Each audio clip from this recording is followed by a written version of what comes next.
इस प्रस्ताव की समीक्षा करेंगे, तब निर्णय ले सकेंगे इसके बारे में क्या करना है। 21 को 11 बजे हम पीसफुली ढंग से आगे बढ़ेंगे। हमारी ओर से पूरा प्रयास होगा कि हम अपनी बात फिर केंद्र के समक्ष रख दें। आज तो हम अपने सभी साथियों के साथ और कोई कृषि विशेषज्ञ थे और अन्य माहिर, कानून के कोई माहिर से सबसे इस प्रस्ताव की समीक्षा करेंगे, तब निर्णय ले सकेंगे इसके बारे में क्या करना है। तो आज हम जाके इसी तरह की अपने साथियों के साथ विचार विमर्श करेंगे। उसके बाद क्या होगा, और जहां तक दिल्ली जाने का निर्णय था हमारा, वो अभी स्टैंड बाय है।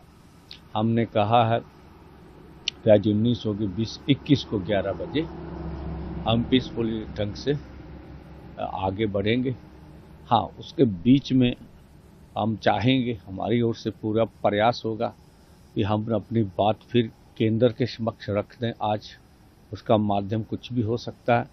तो केंद्र इन 2 दिनों में कोई और, जैसे मंत्री महोदय ने भी कहा कि कुछ बातें अभी है, उसके बारे में हम भी दिल्ली जाके विचार करेंगे। डलेवाल साहब ने बताया कि अभी कर्ज मुक्ति के ऊपर और C2 प्लस 50% जो डॉक्टर स्वामीनाथन जी का फार्मूला उनके ऊपर, और जो हमने लिखा था गन्ना C2 प्लस 100% उनके ऊपर, और बहुत सारी अन्य मांगों के ऊपर अभी वार्ता करके निष्कर्ष निकालना बाकी है। और जो MSP के ऊपर जो मंत्री महोदय ने आपको बोल के भी प्रस्ताव दिया है, तो ये प्रस्ताव ला रहे हैं। ये एक बात ये आई है, तो उसके ऊपर हम लोग अपने फॉर्मों में विचार विमर्श करेंगे और जो माहिर हैं उससे भी राय लेंगे कि जो प्रपोजल आई है वो देश हित में, किसान मजदूर के हित में, खेती सेक्टर में हित में क्या सही है क्या गलत है, उसके ऊपर निर्णय बाद में करेंगे। या तो कल सुबह होगा या शाम को या परसों सुबह सब बातें हो जाएंगी। और जो मंत्री महोदय ने भी कहा भी जो मांगे रह रही हैं उनके ऊपर सरकार भी जाकर विचार चर्चा करेगी। ठीक है। और तीसरी बात भी इसीलिए पहले तो और था, जब सरकार कुछ बात के ऊपर विचार विमर्श करने के लिए सोच रही है, कुछ बात अपने आप से बोल दी है, इसीलिए आज 18 में 19-20 का समय मिलेगा। और दूसरा जो हमारा कार्यक्रम है 21-11 बजे वो उधर जो दिल्ली जाने का कार्यक्रम है वो स्टैंड बाय है, वो हम क्लियर करते हैं। ठीक है ना। 21 को 11 बजे हम अपने दोनों फोरमों में विचार कर लेंगे।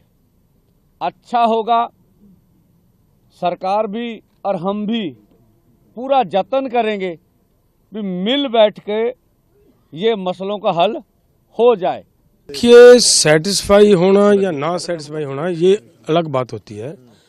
हम बहुत बड़े फोरमों का में ये बात डिस्कस करनी होती है। SKM नॉन पॉलिटिकल के लगभग 150 के करीब ऑर्गेनाइजेशन इसमें काम करती हैं और दूसरे वाले फोरम में भी काफ़ी संगठन काम करते हैं।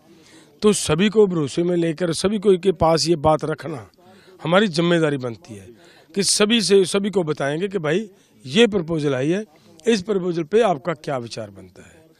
और इतनी बात हुई है। जो हमारे साथ सरकार ने दूसरी बात थी कि हमारी ऋण मुक्ति की जाए, उसके ऊपर हमारे मंत्री जी ने ये कहा है कि हम भी विचार करेंगे अभी और बजाकर। इतना जो प्रपोजल है जो हमें है अलाउड है उतना हमने दिया है। 5 फसलों पे जिस तरह से MSP का मांग रहे थे MSP, तो उन्होंने कहा डिवर्सिफिकेशन भी होगी, पानी भी बचेगा और किसान जो है वो डिवर्सिफिकेशन से पैसे ज़्यादा कमा सकेगा और चूने से हट पाएगा। नहीं, आपको लगता है कि चलो गल की है साडा सीगा, हमारा तो ये था कि MSP की गारंटी का कानून दिया जाए। लेकिन उन्होंने जो बात रखी है हमारे साथ, जो बात की है कि ये जो हमारी 2 एजेंसीज हम ये जो आपकी फसलें खरीदेंगी, हाँ, उनके साथ आपका लिखित में हम 5 साल के लिए कॉन्ट्रैक्ट करवा कर देंगे और वो आपका मतलब चलेगा, इतना हुआ है। ये इसीलिए तो मतलब इस सभी भाइयों के साथ बातचीत करने बाकी है ना। हाँ, सभी जितने भी हमारी ऑर्गेनाइजेशन दूसरे हैं सभी के साथ बात करेंगे। हाँ, धरना चलेगा, धरना नहीं रुकेगा। मैं तो ये भी कहूँगा कि ये जो धरना है हमारा जो दिल्ली की कूच का प्रोग्राम था वो रेगुलर है, वो एज इट इज अभी। मानी भी जाती है तब भी दिल्ली नहीं, तब क्या करेंगे, तब क्या जाना है। नहीं, वो अभी बहुत सारी मांगों के पर हमारी चर्चा होनी बाकी है, लेकिन हम सरकार से फिर भी उम्मीद करते हैं कि जो हमारे साथ जब दूसरे की 5वें गेड़ की बातचीत हो उसमें वो जरूर वो दूसरी मांगों के ऊपर अपना मन बना कर आए।